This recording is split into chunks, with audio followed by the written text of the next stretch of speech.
Hey everybody, welcome to my YouTube channel.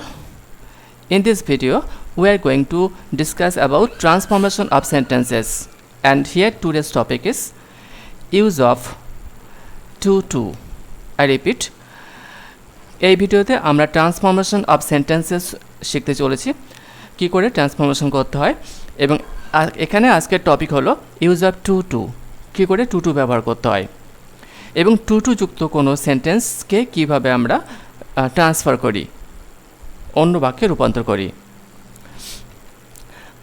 তোমরা জানো ট্রান্সফরমেশনের নিয়ম অনেকগুলো, ট্রান্সফরমেশনের বহু রকম রুলস আছে, সেইগুলো জন্য আমাকে অনেকগুলো ভিডিও ট্রান্সফরমেশনের উপর প্রকাশ করতে হচ্ছে।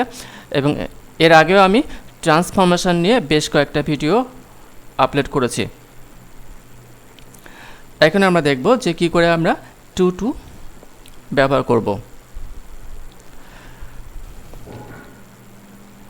তাহলে আমরা এখানে শিখতে চলেছি use of too. Look at this sentence here. He is too weak to walk. সে হাঁটতে খুবই দুর্বল। সেন্টেন্সটার মানে কি? সে হাঁটতে খুবই দুর্বল।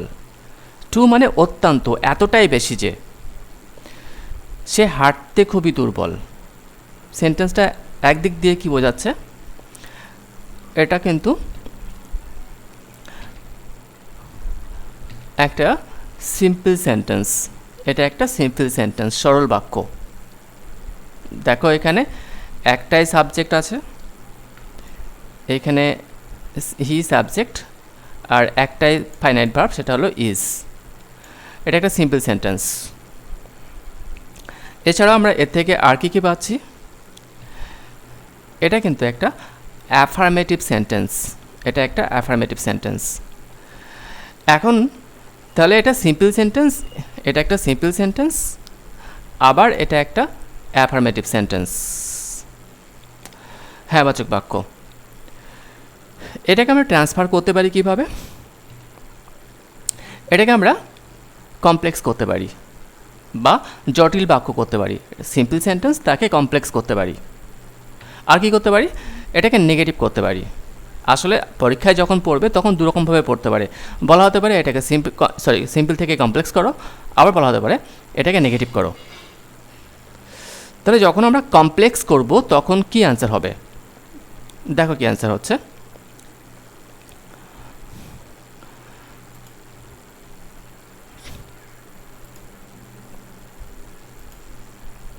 দেখো এখানে কি হয়েছে আনসার। এখানে আনসার হয়েছে হি is so weak that he cannot walk. Complex হয়ে গেল। কমপ্লেক্স অর্থাৎ সেখানে একাধিক ক্লজ থাকবে। এখানে কিন্তু একাধিক ক্লজ, দুটো ক্লজ এসে গেছে। একটা হলো হি ইজ সো উইক, এই একটা ক্লজ, আর একটা that he cannot walk, এই একটা ক্লজ, এই দুটো ক্লজ হয়ে গেল এখানে। তাই এটা একটা কমপ্লেক্স সেন্টেন্স। এবং এর মধ্যে এই যে প্রথম ক্লজটা, এটা হলো একটা প্রিন্সিপাল ক্লজ, আর এটা হলো সাবঅর্ডিনেট ক্লজ। সেই সূত্রে এটা একটা কমপ্লেক্স সেন্টেন্স। এটাকে আমরা কমপ্লেক্স করলাম। এখন কিভাবে করলাম দেখা যাক। এখানে যখন টু আছে, দেখো এখানে হি ইজ টু উইক, এখানে টু এর পরিবর্তে কিন্তু এখানে আমরা কি করেছি? দেখো সো ইউজ করেছি। He is so week, he is so weak that. এখানে একটা মানে প্রথম ক্লজটা হয়ে যাওয়ার পরে, হি ইজ সো উইক যখন হয়ে গেল, প্রথম ক্লজটা হয়ে যাওয়ার পরে একটা লিঙ্কিং ওয়ার্ড বসানো হচ্ছে, সেটা হলো কি? সেটা হলো that. He is so weak that. তারপরে কি? তারপরে নতুন ক্লজটার ক্ষেত্রে ওই দ্যাটের পরে নতুন একটা সাবজেক্ট নিয়ে আসা হয়েছে। এখানে বলা হয়েছে সে এতটাই দুর্বল যে সে হাঁটতে পারে না। তাহলে সে তো দুর্বল, তাহলে হাঁটতে পারছে না সে। তার মানে এইখানে যে সাবজেক্ট আছে, এই যে হি আছে, এইটার উপরে নির্ভর করবে যে এইখানে সাবজেক্টটা কী হবে, দ্যাটের পরে কী হবে। যেহেতু এখানে হি আছে সে, তাই এখানেও হি হবে, দ্যাট হি। এবার যখন দেখো ওখানে বলা হচ্ছে he is too weak to walk, তার মানে কি দাঁড়াচ্ছে? সে হাঁটতে খুবই দুর্বল।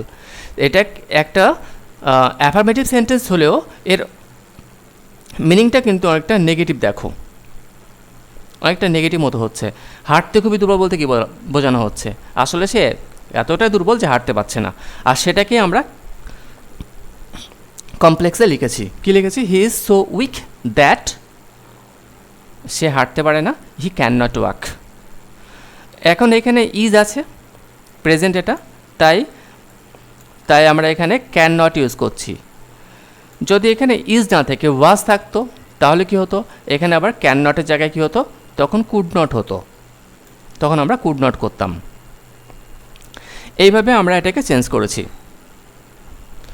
এখন বলা হলো যে এটাকে নেগেটিভ করতে হবে, তাহলে আমরা এটাকে নেগেটিভ কীভাবে করব? আসলে দেখো, এই যে সেন্টেন্সটা আমরা করেছি কমপ্লেক্সে, হি is so weak that he cannot walk, এটাই তো নেগেটিভ সেন্টেন্স। তার মানে নেগেটিভ যখন করব তখনও কিন্তু একই অ্যান্সার হবে। যদি এটাকে, এই সেন্টেন্সটাকে he is too weak to walk, এটাকে বলা হয় নেগেটিভ করো, তাহলে কমপ্লেক্স করলে যে অ্যান্সার হবে নেগেটিভ করলেও সেই অ্যান্সার হবে। কমপ্লেক্স করলে আমরা কী করেছি? He is so weak that he cannot walk, আর নেগেটিভ করলেও সেই অ্যান্সার করবো he is so weak that he cannot walk. দেখো অ্যান্সারটা, he is so weak that he cannot walk. এখন এইখানে দেখো, আমরা তাহলে হি আছে এখানে সাবজেক্ট, এটা একটু লক্ষণীয়, সাবজেক্ট হি আছে, আর এখানেও হি করেছি। এই যে সাবজেক্টটা আমরা এখানে যে সাবঅর্ডিনেট ক্লজটা বা পরের যে ক্লজটা, এই সাবঅর্ডিনেট ক্লজের সাবজেক্টটার ক্ষেত্রে কিন্তু একটু বিভিন্ন ক্ষেত্রে বিভিন্ন রকম হতে পারে, এটা বিশেষভাবে লক্ষণীয়। আমি আরও কয়েকটা উদাহরণ দিয়ে দেখাচ্ছি, দেখো। Next one, he was too proud to confess his guilt. He was too proud to confess his guilt. সে ছিল এতটাই গর্বিত, মানে সে তার অপরাধ স্বীকার করতে খুবই গর্বিত ছিল। সে তার অপরাধ স্বীকার করতে খুবই গর্বিত ছিল। কনফেস মানে স্বীকার করা, সে তার অপরাধ স্বীকার করতে খুবই গর্বিত ছিল, এটা হলো মানে। এখন এটাকে আমাদের কমপ্লেক্স করতে হবে। কমপ্লেক্স করি বা নেগেটিভ করি সেটা একই হবে, যে কমপ্লেক্স করতে হবে। তো আমরা যখন এটাকে কমপ্লেক্স করব তখন কী অ্যান্সার হবে তোমরা একটু বলতে পারো? এখানেও সাবজেক্ট হি আছে, তাহলে বলা সহজই হয়ে যাবে। কী হবে তাহলে? হি ওয়াজ, টু এর পরিবর্তে so, he was so proud, প্রথম ক্লজ হয়ে গেল, তারপরে দ্যাট বসবে, হি ওয়াজ সো প্রাউড দ্যাট, তারপরে একটা সাবজেক্ট বসবে। যেহেতু এখানে হি আছে তাই আমরা আগেও দেখে নিয়েছি এখানেও হি হবে, কারণ সেই তার অপরাধ স্বীকার করেনি, তাই সাবজেক্ট চেঞ্জ হবে না। তাহলে he was so proud that he, তারপরে কী হবে? ক্যান নট বা could not, can not could not হতে পারে। এখানে আমরা একটা অন্যরকম করতে পারি, ডিড নট করতে পারি, কারণ সে তার গর্বের জন্য অপরাধটা স্বীকার করেনি, এটা বোঝানো হচ্ছে। আর তাই এখানে ডিড নট করতে পারি, কুড নটও করতে পারি। তাহলে দেখি আমরা কী অ্যান্সার করব। He was so proud that he did not confess his guilt. এখন যদি আমরা এখানে ডিড নট ইউজ না করে কুড নট করতাম তাহলেও আনসার হতো।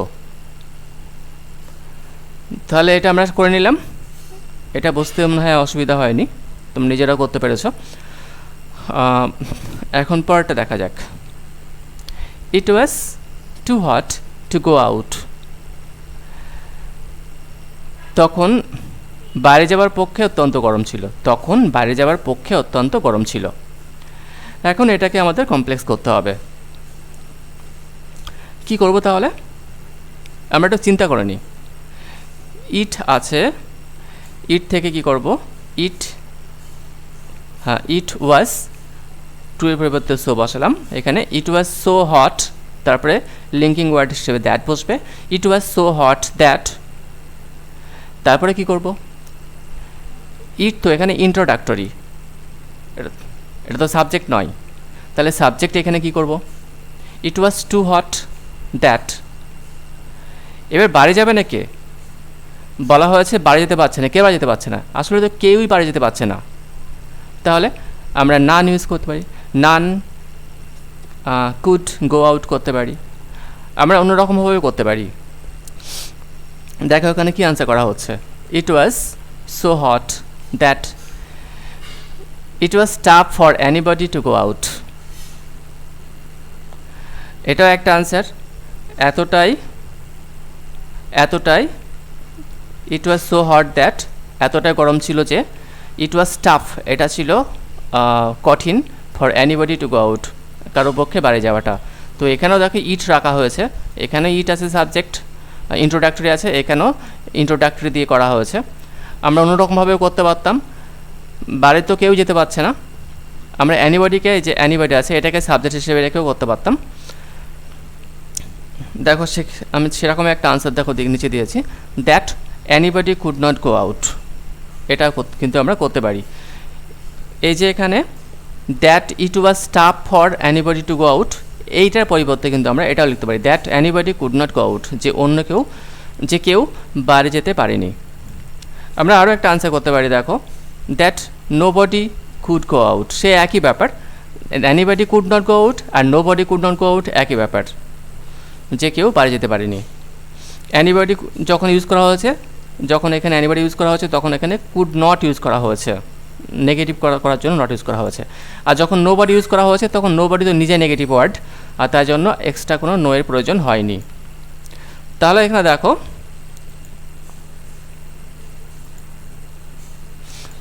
এখানে দেখো প্রথমটাতে কি করা হয়েছে, that it was tough for anybody to go out, subordinate ক্লজটাকে এইভাবে করা হয়েছে, যে কারো পক্ষে বাইরে যাওয়াটা টাফ ছিল, কঠিন ব্যাপার ছিল। ওটা পরিবর্তে আমরা লিখতে পারতাম আর কি, that anybody could not go out, যে কেউ বাইরে যেতে পারেনি, এটাও করতে পারতাম। আবার আমরা এটাও করতে পারতাম, that nobody could go out. তো এইভাবে আমরা বিভিন্ন রকমভাবে আনসারও করতে পারি। এটা একটু ভালো করে দেখবে, ভিডিওটা কয়েকবার দেখবে যে কীভাবে আনসারগুলো হলো, মানে ভিডিওর এইখানটা বারবার ব্যাক করে একটু দেখে নেবে কয়েকবার। এখন পরেরটা, the branch of the tree is too high to reach, গাছের ডালটা ধরতে খুবই উঁচুতে,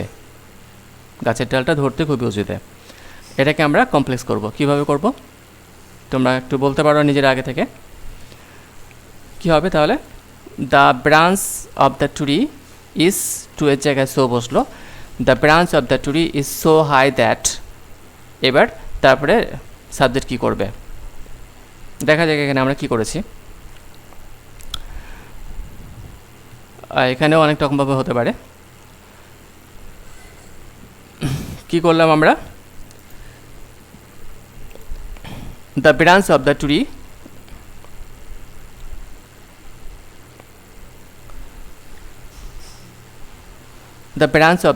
is so high that it cannot be reached,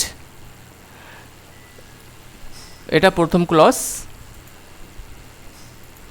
প্রথম ক্লজটা দেখো, the branch of the tree is so high that, এটা তো হলো।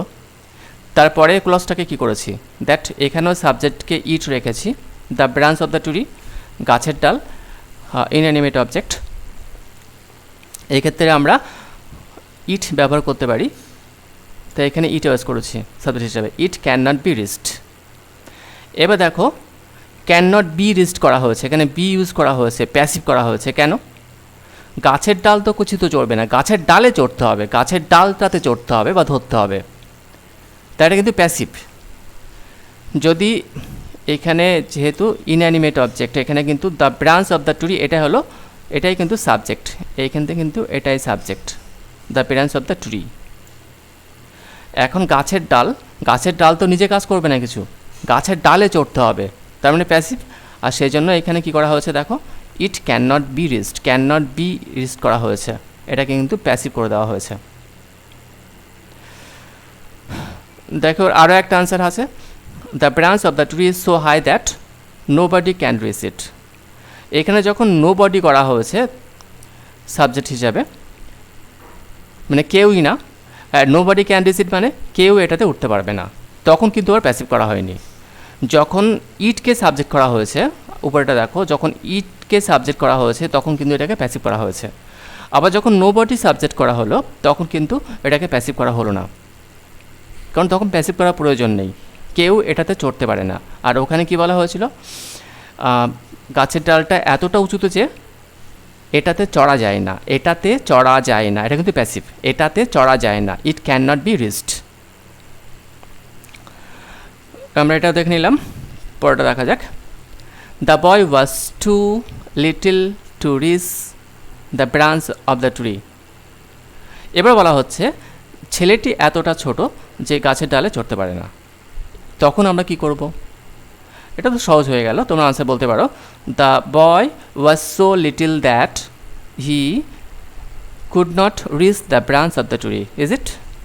Let's find the answer. The boy was so little that he could not rich the branch of the tree. এটা সহজই হয়ে গেল। এখন আমরা একটু উল্টো দেখে নিই। এবার আমরা একটু কমপ্লেক্স থেকে সিম্পল করি। যেমন দেখো এখানে, you are so foolish that you can not understand this. You are so foolish that, তুমি এতটাই বোকা যে you can not understand this, তুমি এটা বুঝতে পারো না। এটাকে এখন আমাদের সিম্পল করতে হবে। কমপ্লেক্স তো এটা করা আছে, এটাকে উল্টো করে সিম্পল করতে হবে। যখন সো দ্যাট দিয়ে কোনো সেন্টেন্স আছে তাকে আমাদের যখন সিম্পল করতে হবে তখন আমরা টু ইউজ করব। উল্টো রকমভাবে আগে যেমন করেছি তার উল্টোটা করবো এবার। তাহলে কি করব? দেখো সিম্পল করলে কি হবে, আমরা একটু আগে আলোচনা করে নিতে পারি কি হবে। দেখো এখানে ইউ আর সো ফুলিশ আছে, তো সো এর জায়গায় টু বসবে। You are too foolish, that তো বসবে না, তাহলে ইউ আর টু ফুলিশ, তারপরে দ্যাট বসবে না, এখানে কি বসবে একটা, এখানে টু বসবে, ইনফিনিটিভ হয়ে যাবে, টু এর পরে ভার্ব বসবে। এখানে মূল ভার্ব কোথায়? আন্ডারস্ট্যান্ড। তাহলে আনসার কী হচ্ছে দেখো, you are too foolish to understand, আর আন্ডারস্ট্যান্ডের পরে কি আছে? দিস, ওটাতে বসাতে হবে। You are too foolish to understand this, এটা দেখো answer. You are too foolish to understand this. You are too foolish to understand this. So we have got the answer. Now next one.